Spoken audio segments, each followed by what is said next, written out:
2025 का पूछा हुआ बाइनोमियल थ्योरम पे बेस्ड है क्वेश्चन। तो अब क्या करते हैं, इसको सॉल्व करना चालू करते हैं। ठीक, तो यहाँ पर क्या है, द रिमाइंडर वे 64 के पावर 64 के power 64 is divisible by 7 is equal to. ठीक है, तो हमने एक चीज तुम्हें पढ़ाया हूँ, ए एक्स प्लस ए के पावर एन, इसका फार्मूला क्या होता है, एन सी जीरो एक्स के पावर एन जीरो ए के power zero n C one x के power n minus one a के पावर वन, ऐसे ही चलता है। और लास्ट वाला टर्म क्या होता है, एन सी एन एक्स के पावर जीरो ए के पावर एन, यही होता है फार्मूला। देखो ये तुम्हें पता है, फिर भी मैंने बता दिया। अब देखो इसको करते हैं क्या, 64 के पावर 64 के पावर 64, तो पहले मैं इन दोनों टर्म का वैल्यू निकाल लेता हूँ। ठीक, तो 64 के पावर 64, तो देखो यार यहाँ पर क्या है, हमको 7 है, तो 64 को हम क्या करते हैं, 7 से इस तरीके से डिवाइड करें कि लगभग इसके पास वाले नंबर तक मिले। मतलब वो हम क्या कहना चाहते हैं कि 7 का मल्टीपल ऐसा इसमें से निकालें जो लगभग इसके आसपास के नंबर हो। तो अगर मैं इसको डिविजिबल करूं तो कितनी बार जाएगा, 9, और रिमाइंडर कितना आ जाएगा, 1।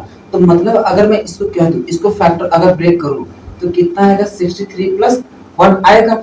और 63 क्या है, 7 से डिविजिबल है, बिल्कुल। तो मैं क्या कहता हूं कि इस 64 को मैं क्या लिख सकता हूं, 63 प्लस 1 के पावर 64। अब इसको यही वाला फार्मूला क्या करना है, ओपन करना है। तो कितना हो जाएगा, 64 C0 63 के पावर 4, यही होगा क्योंकि 0 घट जाएगा तो कितना, 1 प्लस 64 C1 63 के पावर 63 हो जाएगा क्योंकि एक कम हो जाएगा, और 1 के पावर 1।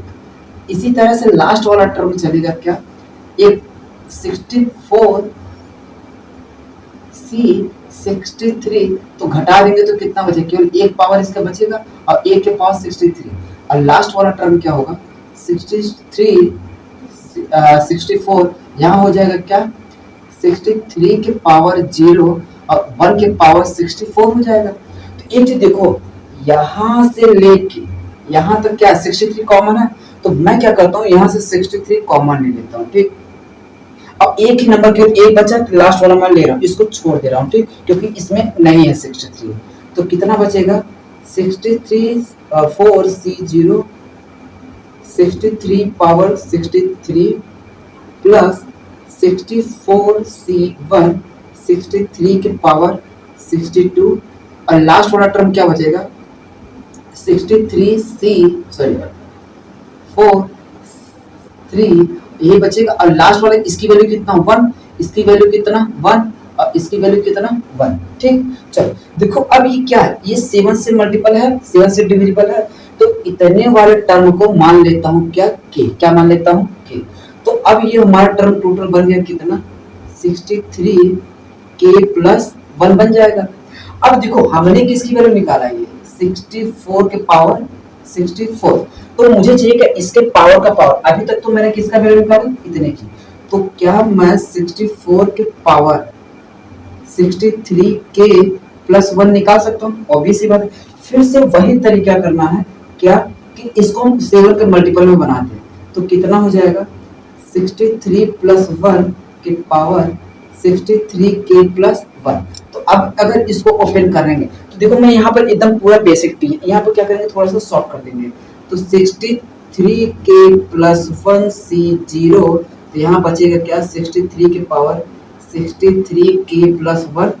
अब लास्ट वाला टर्म लेते हैं, लास्ट का 2 टर्म, तो 63 के प्लस 1 C 63 के, तो यहाँ पर बचेगा केवल कितना, 63 1, और अगला वाला टर्म क्या होगा, 63 के प्लस 1 C 63 के प्लस 1, तो यहाँ केवल कितना आएगा, 1 आएगा, क्योंकि इसके पावर कितना, 63 के पावर 0 होगा तो उसकी वैल्यू क्या होगा, 1, और 1 का 1 कितना होगा, 1 ही होगा। ठीक, तो अब देखो यहाँ भी 63, यहाँ भी रहेगा, बीच में भी रहेगा, लास्ट में एक बचा है, तो 63 मैंने कॉमन ले लिया, तो बचेगा क्या, 63 के प्लस 1 C0, और लास्ट में क्या बचेगा, केवल 63 के प्लस 1 C 63 के, और लास्ट में बचेगा क्या, 1।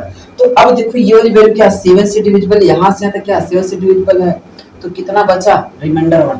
तो इसका पूरा का पूरा आंसर की रिमाइंडर कितना आएगा, 1। देखो मैंने एकदम पूरा बेसिक तरीके से बताया। इसका शॉर्टकट भी तरीका अगर पता करना है तो 4 का मल्टीपल से डिवाइड कर दो, जो वैल्यू आएगा फिर इसमें क्या करना है, 7 के मल्टीपल से निकाल लेना। इसका देखो दूसरा तरीका, ये मैं हटा देता हूँ, ठीक। शॉर्टकट तरीका देखो कैसे करोगे, ये तो हो गया क्या, बेसिक। अगर मुझे इसका बेसिक करना है तो ये देखो क्या है, 4 से डिविजिबल है, बिल्कुल डिविजिबल है। तो यहाँ बचेगा क्या, लास्ट में 64 के पावर मान लेते हैं 4, ठीक। क्योंकि ये पूरा का पूरा नंबर अगर डिविजिबल है तो अब हम क्या करें, इसको फैक्टर करो, तो 7 से डिवाइड करो, तो 7 से डायरेक्ट डिवाइड करोगे तो कितना बचेगा, तो 63 9 जाएगा और रिमाइंडर कितना आएगा, 1। तो ये डायरेक्ट हो जाएगा, ठीक।